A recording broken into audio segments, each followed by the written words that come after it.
¿Me oís por ahí detrás? ¿Se oye? Vale. La verdad es que estoy yo... Oye, si me escucha un montón. Sí, a ti sí, es lo que toca, ¿no? Que se la escuche más que se la viva.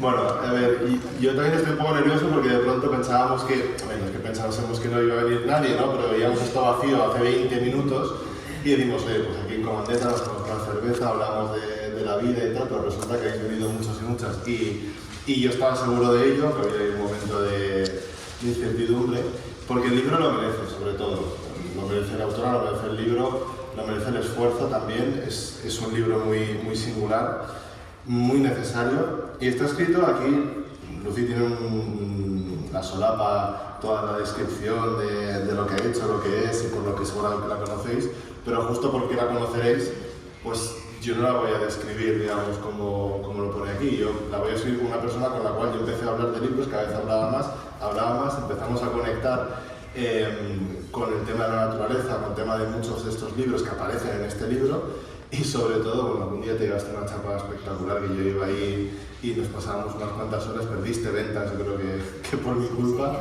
y al final hemos seguido hablando de ello y me alegré mucho cuando me dijo que iba a escribir este libro porque a mí me hacía falta, es una cosa un poco egoísta, pero a mí este libro me hacía falta. Yo tengo, y ella lo sabe porque me los ha vendido muchos de ellos, muchos libros de escritura de naturaleza, pero no tenía clara la estructura, o sea, cuándo empieza, quiénes son los autores y autoras principales, qué temáticas los hilan, cuál es la cuestión ética y la estética y qué subyace detrás de todo este boom que estamos viendo. Y yo creo que en el libro, ya os lo contaré ahora más y mejor, en el libro consigue ordenar todo esto, consigue hacerlo accesible. Y una cosa que yo creo que es casi imposible, la cuadratura del círculo de un libro como este, es que sirve para gente que nunca ha leído literatura de naturaleza y sirve para gente que se ha leído todos estos libros, porque aunque te los hayas leído vas a tener una idea mucho más clara de lo que es, ¿no? Aparte está muy bien escrito, se nota que es poeta, porque tiene algunas frases de estas que me he subrayado, pero con 4 líneas, me las pienso reapropiar, ya se lo he dicho, que las voy a reutilizar en algún momento. Y sobre todo se lee muy fácil, que esto es un halago que puede parecer que es una cosa como mala, hay algunos escritores que se lo toman mal, ¿no? Se lee fácil, no, mi libro es súper complicado, suelen ser señores mayores, canosos, y bueno, yo soy canoso, ¿no? Pero suelen ser gente, digamos, que piensa que la escritura tiene que ser algo de difícil acceso, algo elitista. Yo creo que es lo contrario. Esto es un libro de divulgación, para compartir ideas, pensamientos y lecturas, y yo creo que lo mejor es que nos lo cuente ella. Antes le he echado un poco algunas de las preguntas, igual se me ocurre alguna nueva sobre la marcha, y nuestra idea, para que lo sepáis también, es dejaros, si Lucy os deja hablar, yo intentaré cortarte a tiempo para que si alguien quiere preguntar, comentar o criticar, espero que no, pero bueno, se las tendrá que ver con nosotros, pero si quiere decir algo, pues esperamos que la parte final pues podáis intervenir y dejaremos espacio para firmar. No sé si le dará tiempo a firmar todos los libros que habéis comprado porque los habéis anotado. Algunos ya los he firmado. Venga, has avanzado para ello. Bueno, y dejadme acabar simplemente con el agradecimiento al Botanic, a todo el equipo del Botanic, toda la gente que está aquí trabajando para que estemos nosotros, a Eva Pastor, que es la persona con la que contactamos de Cultura, y a toda la gente, digamos, que lo ha hecho posible, y también a Barney Libros por editar el libro, que hace mucha falta, y también por tenerme aquí presentando este libro. Bueno, primera pregunta. Bueno, primero que agradecer. No. Bueno, agradecer, como ha dicho Andreu, al Botanic, porque se prestará a dejarnos este maravilloso enclave, ¿no?, para presentar el libro. Agradecer a Andreu que me acompañe esta tarde, a Barney Libros por aceptar la propuesta. Un poco esta locura de guía hacia la escritura de la naturaleza, y evidentemente a todos los que habéis asistido esta tarde, porque estoy un poco nerviosa. Muchísimas gracias por estar aquí, y bueno, espero que disfrutéis del libro y de esta charla. Y ahora ya sí, haz lo que quieras. Venga, haz lo que quieras, no sé lo que he dicho. Bueno, la primera pregunta, yo creo que yo llevo aquí un chulete, o sea que si me veis bajar la vista es que estoy aquí repasándolo, espero entender mi letra. La primera pregunta yo creo que es evidente, es ¿por qué este libro? O sea, ¿por qué una guía sobre la literatura de naturaleza, si lo consideras guía o no? ¿Por qué te decidiste? A ver, yo es un género que creo que cuando empecé a leerlo tendría unos 19-20 años y no sabía que estaba leyendo Nature Writing o escritura de la naturaleza o literatura, como se ha denominado en España. Y a lo largo de estos, pues yo tengo ahora 42, a lo largo de estos 20 años, para mí ha sido un género que junto con la poesía me ha acompañado siempre. Cuando descubrí cómo se llamaba, yo ya tenía pues, más edad, y descubrí evidentemente a autores, digamos, eminentes, los que se consideraban como los padres del género. Evidentemente conoceréis muchos de vosotros que es el Walden de Thoreau, que no es el padre del género, pero yo llegué aquí a través de Barry López. Barry López ya falleció, pero dejó libros maravillosos como Sueños Árticos o Horizontes. Actualmente yo la edición que compré con 20 años estaba publicada en Península y yo la compré simplemente porque aparecían ballenas, es una tontería, pero a mí me fascinan las ballenas y dije, pues voy a ver qué es este señor que me cuenta del Ártico. Y descubrí que no es un género fácil y aunque parta de la palabra escrita, sobre todo con una dimensión literaria y tenga unos márgenes muy amplios, es un género que es complicado y es difícil, pero es muy necesario. Entonces, ¿por qué esta propuesta de libro? Evidentemente nace de mi labor como librera. Ya no lo soy, pero en todos los años que he sido librera, para mí ha sido un género muy importante. El poder acercar a personas tanto que ya les interesara el género, la naturaleza, el medio ambiente, como que no lo desconocieran totalmente y no les interesara, poder acercarlos y que consiguiera, pues no sé, conseguir crear como cierta conciencia, no solamente ambiental, pero por lo menos desarrollar cierta ética, ¿no?, hacia el medio ambiente. Para mí eso ya creo que era un paso. Entonces, de esa labor prescriptora, de ese interés por el género, y que evidentemente me gusta la naturaleza, pues nace la propuesta. Y es un género que en España es de creación tardía, por varios condicionantes que aquí en el libro se cuentan. No vamos a hacer spoiler de todo porque es corto y si no, os lo cuento aquí todo y luego no leéis nada. Pero bueno, las traducciones empezaron a aparecer, algunas evidentemente pronto, como la de Barry López, hace ya 20 y tantos años, pero muchas han sido recientes. Y bueno, pues la labor de varias editoriales que se han enfocado. Y evidentemente el género en España sí que tiene creadores propios. O sea, la tradición nuestra literaria sí que hay autores. O sea, tenemos a Delibes, Unamuno, Llamazares, pero evidentemente, como tal, siguiendo los cánones más estrictos, es de creación más reciente. Yo aquí, antes de hacer la siguiente pregunta, quería decir muy claro, ella ha hablado un momentito, supongo que a lo largo de la charla se hablará más veces, el papel que tienen las librerías, las libreras, las personas que están recomendando los libros, explicando los géneros. Creo que es fundamental. Yo he llegado a muchos libros gracias a Lucía, gracias a las charlas, gracias a recomendaciones un poco, que es una cita ciega, ¿no?, con un libro. Cógete esto que te gustará. Y ostras, pues no tengo. Y después resulta que sí, que me ha encantado, que me ha flipado, o que no me ha entusiasmado, pero eso a ella le ha ayudado, ¿no?, a entender qué tipo de libros quería yo. Y yo creo que eso nunca lo va a poder sustituir ni el algoritmo, ni la inteligencia artificial, ni nada por el estilo, y menos en estar allí en una librería hablando, charlando, compartiendo un rato y explicando lo que te ha generado como persona esa lectura, ¿no? Pues había un agradecimiento, y es que está ahí Estela vendiendo, gracias a Bárbara también por haber traído los libros a la presentación. No sabía si estaba ahí por lo menos, está buscando libros, a ver si No un juego de escondite de los libros, porque la verdad es que los habéis agotado y eso, la verdad es que mola mucho, incluso aunque no sea tu libro, ver que se agotan los libros es una sensación muy muy buena. Bueno, la siguiente pregunta, hablando de libros concretos, libros físicos, tú hablabas de la nature writing, de la literatura de la naturaleza, de cómo tenemos ahora autores presentes, esas traducciones, ese inicio del género, pero hay una piedra fundacional. Es decir, hay un libro a partir del cual se diga, oye, a partir de aquí ya hay nature writing. Antes no había trocitos. ¿Hay esta piedra o es algo más difuso o es el Walden? A ver, el Walden está en los orígenes, pero previo a Walden, digamos que el primer libro publicado como tal, que de hecho Thoreau lo leyó, fue Diario Rural de Susan Fenimore Cooper. Ella lo estructura en 4 partes, que son las 4 estaciones, y habla evidentemente del espacio natural que rodea donde ella vive con su padre, que era el autor del Último Mohicano. Pero, a ver, como orígenes, en el libro se cuenta, evidentemente, están los escritos de exploradores, colonizadores y demás, que empezaron a escribir sobre el entorno que veían, desde los escritos agrarios de Thomas Jefferson, pues pasando incluso por los diarios de Cristóbal Colón, pues ahí tienes, digamos, como que cierta semilla.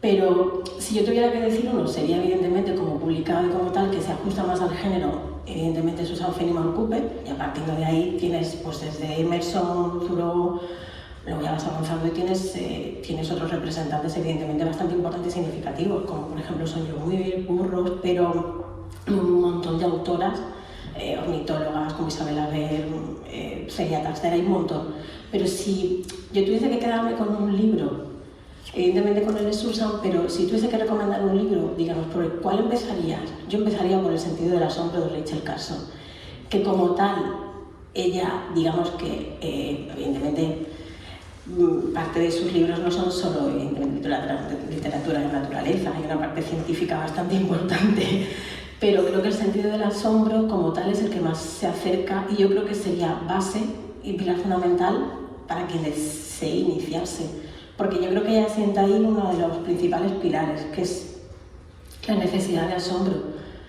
No solamente el libro está pensado para su nieto, para, digamos, generar esa inquietud, esa necesidad, establecer esa base que en muchos casos se va perdiendo cuando pasamos a la adolescencia y llegamos ya a la edad adulta y ya ni te cuento, entonces esa capacidad es nula. Entonces ella ahí plantea la necesidad de que se mantenga y plantea evidentemente juegos para su nieto. Entonces, yo si tuviese que recomendar un libro diría que ¿por cuál empiezas? Por El sentido del asombro. Eso está muy bien porque me has hecho un spoiler. He hecho un spoiler de la siguiente pregunta. Eso me pasa por contártela antes. No, a ver, de hecho la que te iba a preguntar, como te había dicho, era, vale, ¿cuál es el inicial, digamos, cuál es la piedra inicial? Pero luego, ¿por cuál empezarías tú o por cuál le recomendarías a la gente? Que has dicho El sentido del asombro, que la verdad que es un librito maravilloso. Y yo, con vuestro permiso, os quería leer el párrafo que Lucía le dedica. Bueno, le dedicas más páginas, pero digamos el párrafo inicial. Dice: en su maravilloso y breve texto El sentido del asombro, Rachel Carson nos aleccionaba sobre el hecho de que la mejor manera de preservar la naturaleza es experimentando su grandeza. Y he aquí, precisamente, uno de los pilares fundamentales de la nature writing, el asombro, o, si se prefiere, la fascinación, la admiración, la conmoción o el aturdimiento ante el espectáculo de sentirse empequeñecido frente a la inmensidad del ámbito que nos contiene y abarca. Que para mí es una frase para subrayar 4 veces seguidas, me parece fundamental. Y lo que te quería preguntar es si crees que la pérdida de esa capacidad de asombrarse es, como estabas diciendo, generacional, un poco como decía también Rachel Carson, de que se pierde, ¿no? Y hay que mantenerla también en la etapa adulta, o crees que también es, vamos a decirlo así, territorial. ¿Crees que en las ciudades, por ejemplo, estamos perdiendo la capacidad del asombro? Yo creo que sí, en cierto modo sí. Perdemos la capacidad de asombro, no digo que la eliminemos, de hecho sales, bueno, da igual, puedes asombrarte de un cuadro, puedes asombrarte de una película, de un libro, pero creo que en relación con el entorno natural sí que creo que hay como que parte un poco de esa incapacidad a veces de relacionarnos con el propio entorno. Entonces sí que creo que en algunos momentos vemos mermada esa capacidad de fascinación. O sea, sí que es verdad que sales un día a hacer senderismo con la naturaleza y evidentemente te deslumbra. Pero a veces es como que somos incapaces de mantenerlo. Entonces yo creo que eso es ahí es donde reside un poco esa pena, esa tristeza, porque no conseguimos reconectarnos. Ella dice, ahí en el libro hay un par de preguntas que me parecen fundamentales, no me las sé de memoria, y las tenía apuntadas por aquí. Ella se plantea, ¿qué pasaría si nunca lo hubieras visto? ¿O qué pasaría si supieras que no verás ninguna otra vez la naturaleza que tenemos delante? Entonces a mí me parece 2 preguntas muy necesarias a las cuales debemos contestarnos y así un poco establecer qué relación tenemos con la naturaleza, porque yo creo que uno de los problemas que actualmente, y yo no voy a entrar en cuestiones además científicas y demás, yo hablo en relación del género que establece una dimensión literaria con la naturaleza. Llegamos a la naturaleza a través de la palabra escrita y sobre todo con un carácter literario, poético, que prima también. Entonces yo creo que respondernos a esas preguntas es importante, porque establecer una relación única y exclusivamente puntual no llega. Creo que es muy difícil que nos conecte, nos acerque más a algo que debe ser vital para nosotros, en cierto modo. No solamente porque nosotros podamos preservarla, conservarla, o sea, sí que tenemos que crear un poco, hacer crecer esa ética medioambiental entre nosotros, pero creo que ya es importante darnos cuenta de que nos rodea un entorno natural. No hace falta que te veas a Tailandia, el entorno que tenemos al lado, que a veces desconocemos, no nos asombra, pero por falta de desconocimiento. O sea, ¿que crees que se puede trabajar el asombro? Sí. Si lees a Rachel Carson se darán cuenta. Se puede trabajar el asombro como si fueses un niño. Creo que esa capacidad se puede recobrar y yo creo que ella lo explica muy bien. ¿Y crees que está relacionada con la poesía, con la falta de poesía en el mundo? Yo creo que está más relacionado con los tiempos que vivimos, que se ha visto en toda... O sea, de hecho, la escritora de naturaleza, si tiene algo, es que muchos de sus escritos reaccionan a periodos concretos, en los orígenes, pues a la guerra de secesión en Estados Unidos, procesos de industrialización, de materialización, la velocidad con la que se vive, o sea, todo lo que es el progreso, aceleración, creo que hay muchos motivos. O sea, cuando en el libro lo cito, hay un ensayo muy interesante que no es per se literatura de naturaleza, pero creo que viene al hilo, y es el ensayo de Lucy Jones, que es porque perdiendo el Edén, creo que es, porque necesitamos recuperar el vínculo con la naturaleza. Ella hace un estudio exhaustivo, habla con psicólogos, psiquiatras, científicos de todo tipo, y llega a la conclusión de que realmente perdemos el vínculo y cuesta mucho recuperarlo, pero si no se pone de nuestra parte, y ahí ya entro en un terreno que no es el mío, pero ¿cómo vamos a salvar algo que no queremos, no conocemos? Entonces, yo creo que lo sumaría a la pregunta que hace Emerson en su momento, que es ¿qué es la naturaleza? La pregunta es difícil y además eso que contabas desde... Bueno, yo soy de ciencias ambientales y además tenemos la primera promoción de Valencia y nadie sabía muy bien qué carrera era aquella, ¿no? Ni a qué nos íbamos a dedicar. Y un mantra que se repetía mucho es que no podemos conservar aquello que desconocemos, porque no podemos querer aquello que no sabemos que existe, ¿no? Pero quedaba muy bien para decirlo y para contarnos entre nosotras y nosotros, pero no teníamos herramientas y en parte nos faltaba también la herramienta cultural, la herramienta de la literatura, la herramienta de la transmisión humana. No simplemente divulgando las cosas o poniendo datos en frío, reaccionamos o de pronto decidimos conservar algo, ¿no? Yo creo que eso, al final, ahí la literatura de naturaleza hace un papel. Y tú, de hecho, voy a saltarme... Un apunte. Piensa que cuando salimos dejamos de ser niños, hay una degradación de la relación con la naturaleza. A no ser que establezcas un vínculo desde muy pequeño, o sea, si no han hecho que lo cultives o estés en contacto, sí que se va degradando. Entonces, evidentemente, como mantra que a vosotros os repiten y como en toda la escritura de naturaleza se va repitiendo de una forma u otra, tanto exaltando la parte más estética como aportando unas ideas más conservacionistas o preservacionistas en sus orígenes, pero da igual, intentando crear una ética medioambiental, al final, si no se recupera ese vínculo, ¿cómo lo vas a conseguir? O sea, si desconoces lo que tienes... El problema es que hay mucho desconocimiento y sobre todo, yo creo que hay mucha barrera de no saber cómo aprender a mirar también. Y yo creo que este libro, os lo digo, os ayuda a mirar. Si como yo a veces, o sea, yo me siento saturado o abrumado tanto por libros como por paisajes y hay veces que digo, ¿en qué me tengo que fijar, ¿no? para ver si esto es bonito o es emocionante y después tienes autores como el de David Haskell que se pasa ahí un año en un metro de bosque, o tienes autores que hablan de grandes paisajes, o tienes también algunos que, digamos, su escritura va de jardines botánicos, de jardines urbanos o de otros espacios, pero la cuestión es empezar un poco. Lo que pasa es que muchas veces es complicado y esa degradación existe. Y el problema está en que yo creo que aún no sabemos muy bien cómo recuperarla. Y ahí tú dices, tienes un par de citas que me gustan mucho. La primera es que consideras, en cierta medida, a la literatura de naturaleza como una herramienta de protección ambiental, y de hecho llegas a afirmar que el género es en sí mismo es un género de denuncia, ¿no? Sí.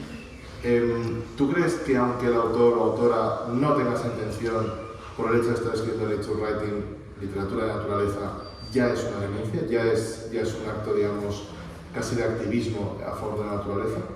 Hombre, yo sí que lo creo, porque aunque muchos de los escritos se planteen únicamente en una vertiente más literaria o estética, pero siempre el trasfondo va a ser el de, evidentemente, poner en valor la naturaleza. Si, por ejemplo, me remito a Aldo Leopold, él sí que veía esa necesidad de preservarla totalmente. Otros autores parten de una idea en la cual desarrollan pues, un proceso más de lentitud, de sanación, como de acercamiento, de acercarse con sosiego al espacio natural, pero siempre, evidentemente, desde la preservación. El género ha evolucionado mucho y en la actualidad, de hecho, creo que lo comentábamos antes un poco fuera de micro, autores contemporáneos de lo que se considera la escritura de la naturaleza creen que lo que es el término nature writing ya ha cumplido su función y ahora, digamos, que se une a esa parte literaria del género, a esa manera de llegar a través de la palabra, una vertiente no tanto científica, pero sí de denuncia, que ha existido a lo largo de todo el género, ha estado, digamos, latente, pero ahora, en cierto modo, unida a vertientes de, digamos, de catarsis, sanación, como hay ejemplos maravillosos, como en Islas Extremas de Emily Trop, o el propio de Perdiendo el Edén de Lucy Jones y muchísimos más. Sí que hay una parte de denuncia muy importante, porque yo creo que muchos de los autores contemporáneos, el género se ha criticado mucho y de hecho en la actualidad, bueno, hace unos años uno de los autores ingleses, digamos, más prolíficos de escritura de la naturaleza, que es Richard Mabey, escribió un artículo en nombre de compañeros de género porque los acusaban de ser un género muy burgués, como muy acomodado, como que escribes desde las alturas. No, vamos a ver, si te centras en el género, habrá quien evidentemente escriba desde su casa, que esté rodeado, esté en un precioso coche inglés, pero habrá quien escriba desde, pues igual probablemente desde Montana o desde un bosque en Suecia, como es el caso de Andrea Hillson, por ejemplo, o Nina Burton, pero sí que ellos han intentado vincular esa necesidad de volver a hacer como una nueva cartografía del género, porque es interesante para poder, sobre todo, lo comentaba Robert Malthus, que es uno de los principales ahora, las principales voces en esta nueva literatura de la naturaleza. Hay que volver a hacer un mapa, volver a renombrar ciertos espacios que digamos que han perdido esa capacidad de captar la atención del lector o de quien sea y hacer una vinculación más extensa, con una denuncia implícita y evidentemente una ética ambiental más profunda. Perdona, pero ¿y esa cartografía tiene fronteras? Ese mapa tiene... Tú cuando has intentado, digamos, hacer este esfuerzo monumental de condensación, porque una de las cosas que tú ves en el libro es que Lucy sabe mucho más y ha leído mucho más de lo que aparece en el libro, por cuestiones evidentemente de espacio, pero también porque no podría ser un catálogo y yo creo que hubiera sido menos útil, ¿no? Pero sí que se destila, digamos, todo ese conocimiento. Sin embargo, mi pregunta leyéndolo era, ¿y cómo has marcado las fronteras? No solo de poner a un autor o no, sino de género, porque hay y lo hemos comentado también, hay algunas obras de divulgación científica muy líricas que se podrían aproximar a la escritura de naturaleza, o hay libros autobiográficos que no son exactamente escritura de naturaleza, pero la naturaleza juega un papel importante. Entonces, ¿cómo has tomado una decisión consciente o simplemente has dejado, digamos, que las cosas fueran encajando? A ver, la decisión es consciente, tomando como punto de partida que el género en sus inicios concebido como historia natural parte evidentemente de otros géneros, o sea, se crean nichos donde se van encajando diversos escritos sobre naturaleza y ciencia, unos más científicos, otros más filosóficos, y luego pues queda relegado este género. Evidentemente está bastante pensado en los autores, por varias cuestiones. Primero, por lecturas propias Segundo, bueno, libros, sobre todo que estuvieran traducidos, para acercarlos de forma más fácil al lector, que no todo el mundo lee en inglés con la misma facilidad. En mi caso, por ejemplo, algunos me cuesta leerlos, pero... Y luego sí que es verdad que he intentado coger, no porque sean más punteros, porque de hecho, si alguien pretende buscar aquí que le hable de Golden aparece muy poco.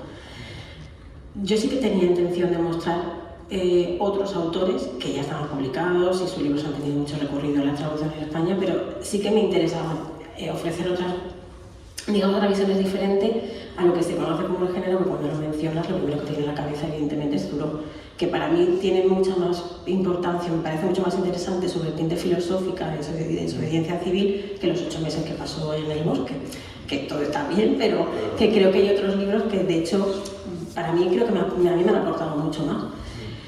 Y me estaba liando, pero intentaba volver a recuperar una idea. Lo bueno que tiene el género, que al ser tan amplio, yo sí que he intentado coger desde, digamos, libros que pueden ser más diario, crónica, algunos incluso con más reflexiones filosóficas, otros donde sí que añade un componente más científico. Evidentemente los de Rachel Carson lo tienen, no solamente el sentido de la sombra me parece maravilloso, pero que una vida silenciosa es una denuncia total con el tema de los pesticidas. Por ejemplo, el de Lucillón es muy científico porque datos hasta abrumas demasiado. Sí, hay otros libros que evidentemente digamos que no son tan exclusivos. Sí que es verdad que tuve que delimitar mucho porque si empezaba no acababa. De hecho, he dejado fuera los libros sobre caminar, que aunque para mí creo que tendrían un género por sí mismos, pero muchos sí que es verdad que están muy vinculados, como los de Casolni o incluso filósofo francés, me he olvidado el nombre, pero bueno, Arturo también tiene, Stevenson, y he dejado fuera los jardines, pero porque yo no me voy a meter en ese jardín, porque yo de jardines sé que me pierdo mucho y creo que eso merece un libro aparte. O sea, yo ahí desconozco, evidentemente no voy a entrar en botánica ni mucho más, yo me he quedado en lo que para mí es lo que he leído siempre, que es la literatura de la naturaleza. ¿Y crees que esta literatura puede captar esos otros lenguajes? Porque tienes una cita, tienes en una de las páginas, en un momento determinado, hablas, a ver si lo encuentro yo, lo tengo aquí, dice... no. Digo, además, bueno, te lo leo desde el principio porque la verdad es que está muy bien. La superioridad que el hombre tradicionalmente ha sentido frente al mundo natural es un error, pues en gran medida dependemos de él para alimentarnos y encontrar cobijo. Además, nos enseña diversas formas de comunicación que en realidad nada tienen que ver con nuestro propio lenguaje. ¿Crees que ese lenguaje, ese tono lenguaje de la naturaleza, permea a través de las páginas de Nature Writing? ¿Crees que es simplemente una interpretación de cada autor o autora? ¿En qué medida los autores y autoras de alguna forma modifican lo que ven y te están contando su visión? ¿Crees que hay alguien que trate de reflejar de la forma más fiel posible? Yo creo que reflejarlo de la forma más fiel posible es difícil, porque al final no puedes plasmar. A ver, sí que se consigue con las descripciones y con lo que cuentan todos esos autores, evidentemente 100% va a ser complicado que lo plasmen sobre. Pero yo creo que sí que se transmite el lenguaje. Hay algunos libros que sí que es verdad que transmiten pues, tradiciones, ritos ancestrales. Si lees a Mary Austin, ella estuvo en el desierto de Mojave, y bueno, ese libro es una maravilla, cómo transmite todo ese saber de la cultura central, y yo creo que eso es transmitir otros lenguajes. Si lees a Philip Hoare hablando de las ballenas, evidentemente pues descubres que hay otros lenguajes, o si lees El peregrino de Baker hablando del halcón peregrino, creo que hay, a ver, evidentemente no puedes trasladar a papel lo que la naturaleza es tal cual, pero yo creo que sí que se consigue en la gran parte de la escritura de la naturaleza. Yo, no sé si habéis visto, intentaré no hacer spoiler, hay una serie en una plataforma, creo que es Apple, que se llama Mundo Desafiante, en inglés creo que es Extrapolations. No sé si alguien la ha visto, la conoce, le suena. Es sobre cambio climático, básicamente cada capítulo es un año, ¿no? 2030, 2040, 2055, cómo va a ir evolucionando el tema. Y me sorprendió mucho, además lo discutí con algunos conocidos, que el segundo capítulo, no voy a decir nada más, pero va de ballenas. Y además va del lenguaje de las ballenas y de cómo nos comunicamos con las ballenas. Entonces es muy curioso porque algunos amigos que tengo que hablan mucho de cambio climático, energía y tal, ese capítulo no les gustó, como que era, como que les, porque vas tú ahí a pegarles, pero como que era demasiado lírico, como que se metía demasiado en cosas un poco místicas o de animales o esto, y yo digo, no, si justamente creo que es muy importante, ¿no? Porque al final si lo reducimos todo a que sea cuestión de termómetros, ¿no? Simplemente de energía, de kilovatios, de emisiones de CO2, creo que vamos a perder probablemente la mayor motivación que tenemos para luchar, que es la preservación del mundo natural, ¿no?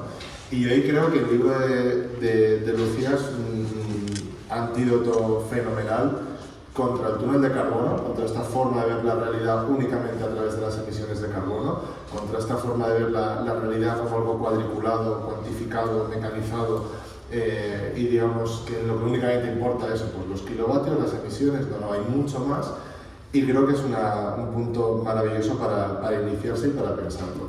Y entre ellos, entre esas fórmulas para pensarlo, pues hay muchos hábitats, hay muchos ecosistemas, hay muchas zonas sobre las que se puede escribir, hay océanos, hay zonas heladas, hay desiertos, hay bosques, hay humedales, hay ciudades, hay de todo. Y la parte central del libro, que yo creo que está muy bien pensada y muy bien organizada, lo divide, no tanto por autores, por épocas, sino por temática, ¿no? Digamos, por zona natural. Y mi pregunta es, de todas estas zonas, no puedo intuir la respuesta, pero de todas estas zonas, de todos estos hábitats de los que hablas, ¿con cuál te quedas? A ver, tú ya la respuesta vas bien. Pero pasa que sí que es difícil elegir, ¿eh? Yo sí que me quedo con el desierto, pero porque evidentemente a mí me gusta todo lo que tiene que ver con el imaginario relacionado con el desierto.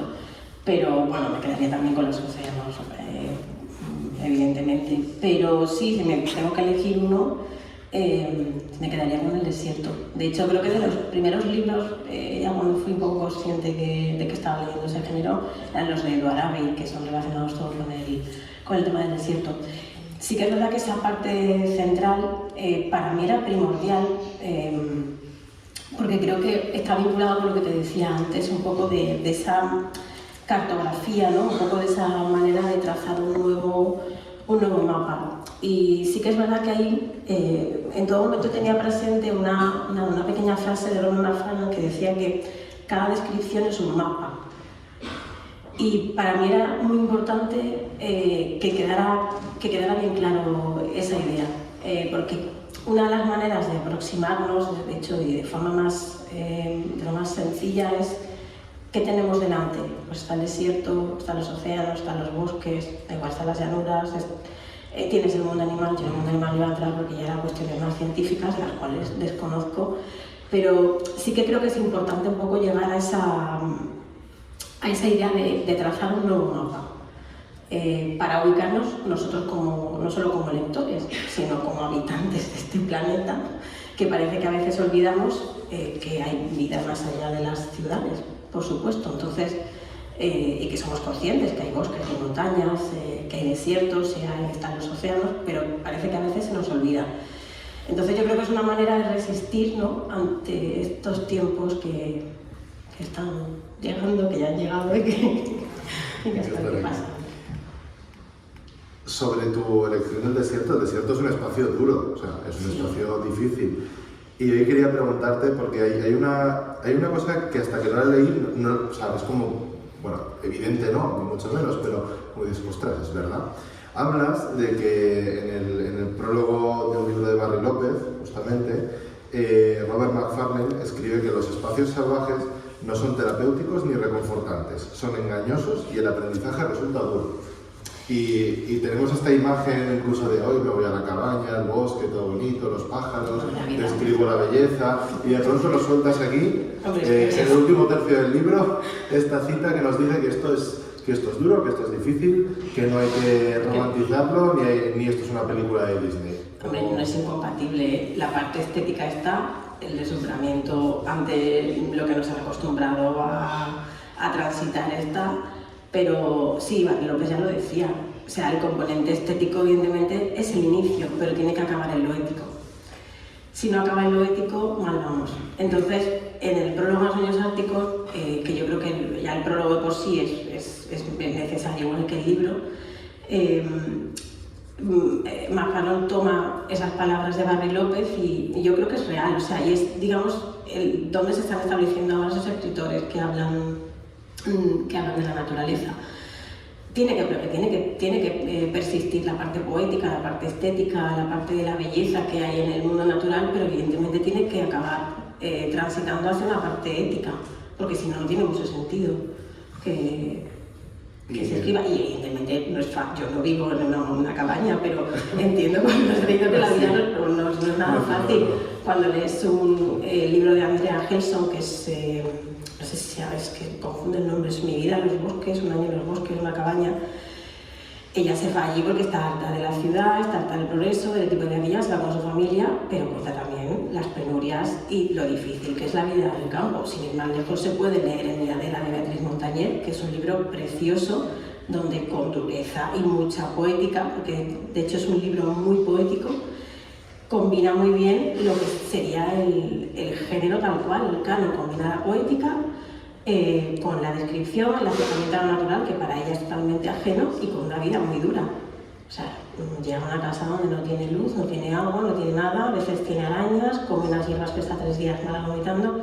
O sea, evidentemente, como bien decía Barry López en Sueños Árticos, lo salvaje no es tan agradable como creemos. De hecho, cuando lees ese libro, hay momentos en los que él va describiendo ciertas cosas que no son nada, que no creo que sean para todos los estómagos. Entonces, bueno, hay un componente muy importante poético, que ya lo decía Nancy Sepa en un libro precioso que es La montaña viva.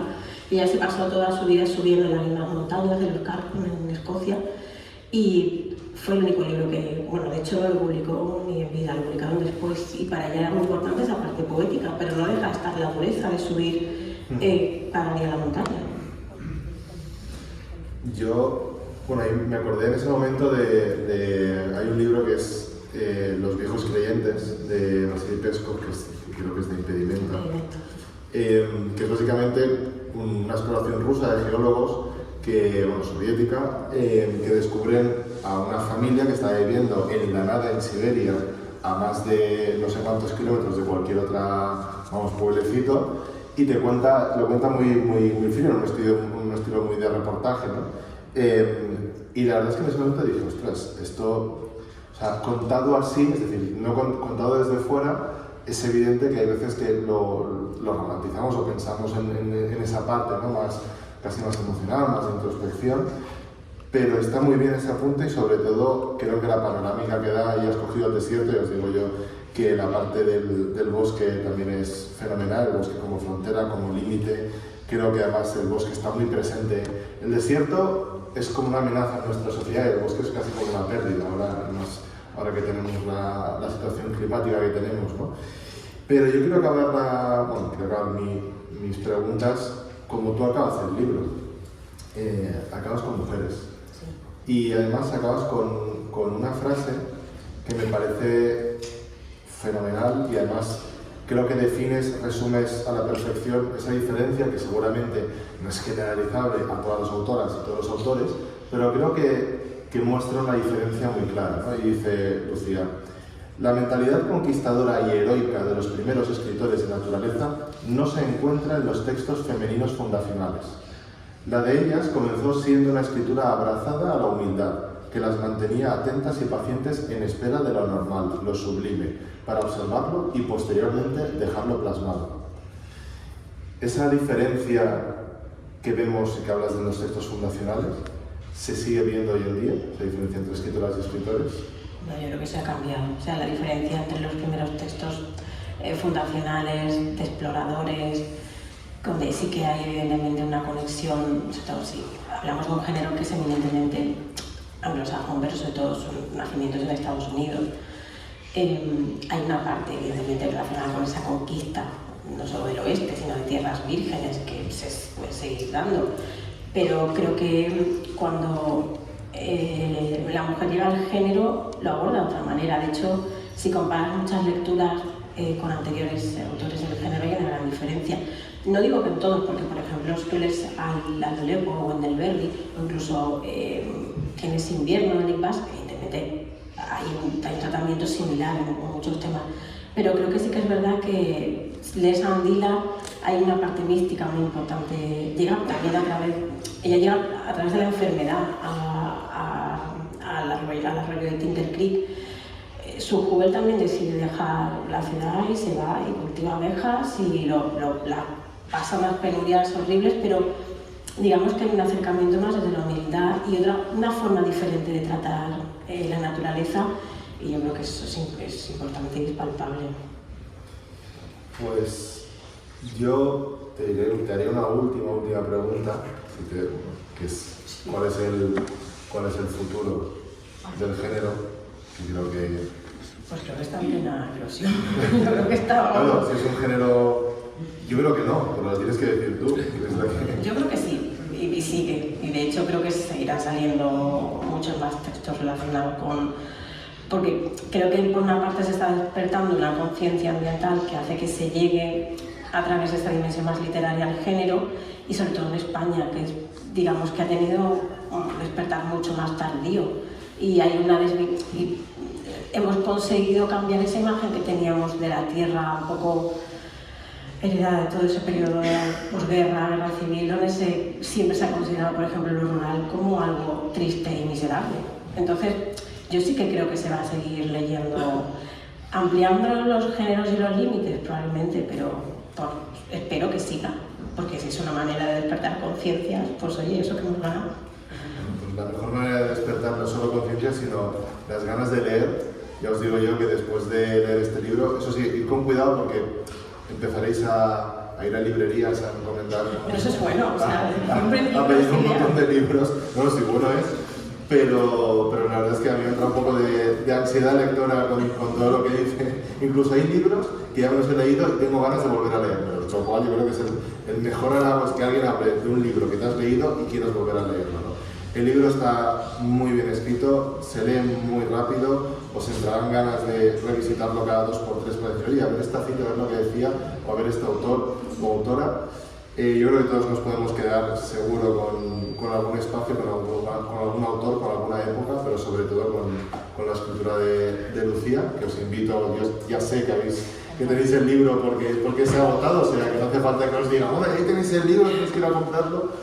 Así que por mi parte yo creo que más o menos hemos cumplido lo que nos hemos propuesto. Pero como nos quedáis creo que unos minutos, yo os diría que si alguna tiene algún comentario, idea, pregunta, momento fan con Lucía, pues que lo exteriorice, que lo explique. Y si no, no pasa nada, ¿eh? Y si no, no pasa nada, ¿eh? Vamos a tomar cervezas y ya está. María. Es un momento de curiosidad y fan también. Yo me preguntaba, porque a mí me gusta mucho la investigación, pero es verdad que los textos que no han sido más científicos, pues se me hacen un poquito más densos, y me gusta incluso cuando rozan un poco los fantásticos, sobre todo en relación con los animales, ¿no? Como el libro de Oso, que no sé si tú lo consideras nature writing, porque es verdad que la naturaleza lo trabaja completamente, pero... Yo no lo considero, pero entiendo la relación que tiene con la naturaleza. Sí que es verdad que yo he dejado fuera, digamos, la parte más ficcional, que sí que he mencionado a un autor. O sea, si ya entra en el terreno de la ficción, no acabamos el libro y eran 60 páginas de Word, que de momento me mata. Pero si ya me meto en la parte de ficción, que tiene un vínculo, creo que se desvirtúa, porque al final yo sí que creo que debe tener una parte más autobiográfica, trátese desde la crónica, desde el diario, desde una revisión más filosófica, pero yo creo que sí que tiene que tener un componente más autobiográfico. El Oso, en este caso, que es muy interesante, al atravesar esa parte más fantástica, yo creo que sí que se desvirtúa un poco, digamos, el mensaje que se intenta plasmar desde los escritos de la escritura de la naturaleza.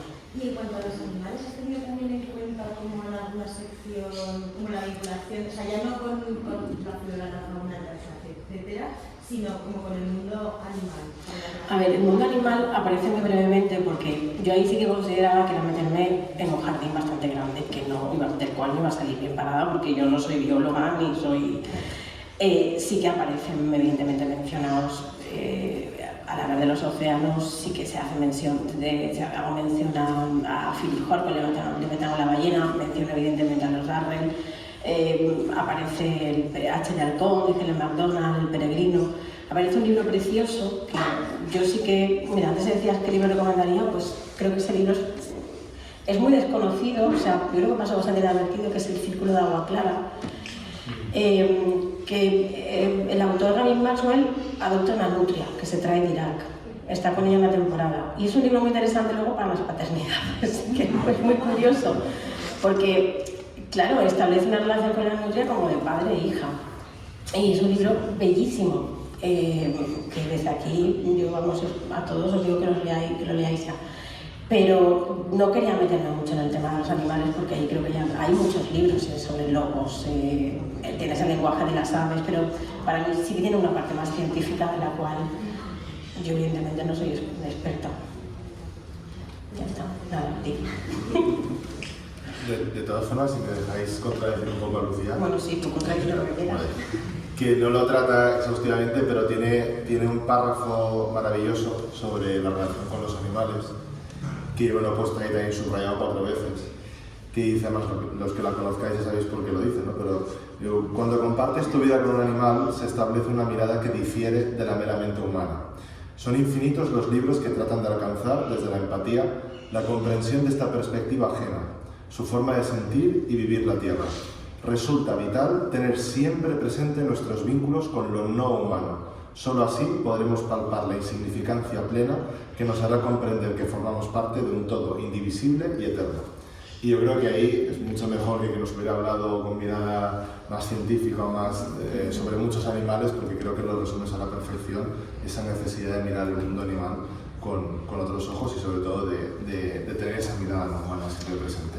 A ver, sí, hombre, no es porque yo comparta una vida con Duna, que todos la conocéis, que no está aquí porque no va a dejar entrar, pero... Que si no estaría aquí. Si no estaría. Pero, hombre, creo que hay no recuerdo ahora cuál de todos los autores que cito lo dice, él decía que hay que aprender a mirar como un bosque o una sierra, pues yo digo que hay que aprender a mirar también como un animal. Porque creo que es necesario, o sea, no nos podemos, creo que a veces nos olvidamos de que están ahí, que sufren, que sienten, o sea, que igual que a ti te pincha y te duele, a ellos también. Yo no voy a entrar ya en otras cuestiones, pero creo que sí que es necesario recuperar un poco esa mirada, ya desde el punto de vista de la naturaleza, pero desde los animales creo que es muy importante. No sé si os he contestado a vuestra pregunta. Al final me has dado la razón. Sí, te la he dado, pero bueno, no me va a entrar aquí a hablar de los tipos de aves ni... Pero que no notaréis que falta nada. No notaréis que faltan animales, no notaréis... Hay un poema sobre lobos. De John Hines. Yo creo que es la medida justa y sobre todo sientes que todo tipo de naturaleza impregna todo el libro, con lo cual no dices, ay, aquí le tiene manía a los pájaros, decía, ¿no? Ay, no, al contrario, a mí me gusta. Yo hacía casitas para pájaros. Y para murciélagos, que encima se comen los mosquitos. Sí. ¿Alguien tiene alguna crítica, pregunta?